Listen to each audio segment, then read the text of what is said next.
ወራን የምትገኘው ከ2 ዓመት በፊት 2015 አካባቢ ለአባታችን ለአቡነ ገብረ መንፈስ ቅዱስ በዚህ በሰሜን ደብረ ብርሃን አካባቢ ለአባታችን ለአቡነ ገብረ መንፈስ ቅዱስ በ3 ዓመቷ ገና ልክ እንደ እመቤታችን እንደ ቅድስት ድንግል ማርያም ገና በ3 ዓመቷ የተሰጠች ሕፃን ናት። ስሟ አቅሌስያ ይባላል። እግዚአብሔር አምላክ የተመሰገነ ይሁን። በዚህ ገዳም ውስጥ ስትኖር እውነት ለመናገር ከሆነ ትልልቅ አባቶች ባህታውያን እንኳን በጣም የተቸገሩበትን ነገር በአርመሞ ነው። እኔ በተደጋጋሚ ታሪኳን እየሰማሁ ነበርና ዛሬ በአካል ስላገኘኋት በጣም ደስ ብሎኛል። በአርመሞ በዝምታ በዝግታ ሁሉም ነገር በእርጋታ ነው የምታደርገው።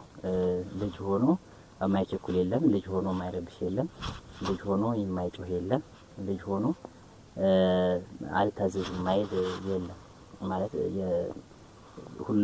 ልጅ ሆነ ልጅነታችን ሁላችንም እናውቀዋለን። እሷ ግን ከዚህ ሁሉ የተለየ ስብዕና ነው እግዚአብሔር የሰጣትና እስካሁን ድረስ የእግዚአብሔር መልካም ፈቃድ ሆኖ የአባታችን የአቡነ ገብረ መንፈስ ቅዱስ መልካም ፈቃድ ሆኖ በዚሁ ገዳም ውስጥ ነው የምትገኘውና እግዚአብሔርን አመስግኑ። እዚህ ቦታ ላይ ብትመጡ የአባታችን የአቡነ ገብረ መንፈስ ቅዱስን በረከት ብቻ ሳይሆን እህታችንን አቅሌስያንም ታገኟታላችሁ። እሷም እኔ በእርግጠኝነት ማለት እግዚአብሔር የሰጣት የራሱ የሆነ ጸጋና በረከት ይኖራታል ብዬ አስባለሁ። እሱንም ታገኛላችሁ። አባታችን አቡነ ገብረ መንፈስ ቅዱስን መጣችሁ እዩ ጎብኙ።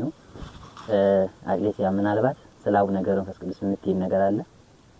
እዚህ ቦታ በመሆንሽ እዚህ ቦታ ላይ በመቆየትሽ ደስተኛ ነሽ? ደስተኛ ነሽ? ገብረ መንፈስ ቅዱስን አብዝተሽ ትወጃቸዋለሽ?